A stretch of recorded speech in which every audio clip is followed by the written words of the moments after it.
40 years ago, I was getting a bachelor's degree in geology, a second generation geologist. I thought I was going to go off and be a mining geologist like my dad. And instead, I got recruited at a grad school where they were starting to study and really define the whole field of paleoclimatology, which is a study of ancient climates.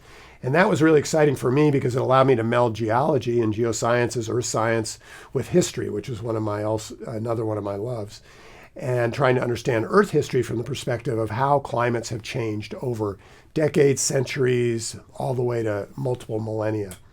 And that was pretty exciting for me. And it wasn't long after getting my PhD, I landed in a laboratory at NASA where everyone was talking about climate change. And I knew a lot about climate change because I knew about how climates change naturally, but I hadn't really gotten a full feeling for how our emissions of greenhouse gases are altering the planetary climate today. And back then, this would be in the 80s, it was just really becoming crystal clear that we were changing the Earth's climate. But it wasn't really crystal clear yet how fast that would be, nor how large the impacts would be. Fast forward to now, in the 21st century, it's really clear. The Arctic is warming much faster than we thought. Ice sheets are destabilizing faster than we thought. A lot of the natural world is responding more quickly.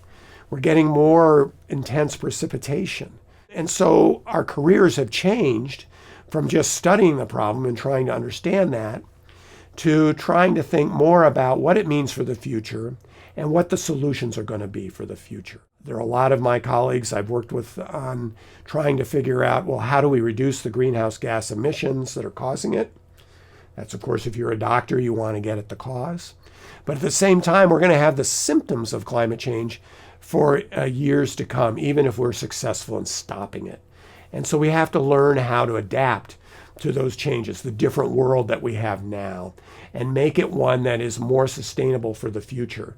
So not only will we do well in our livelihoods and with our families and quality of life, but future generations will be able to enjoy that same quality. It's a tough job, and I think it's really exciting as a climate scientist to have lived through this period, but it's also quite daunting to realize how huge this problem is and how urgent it is to solve it.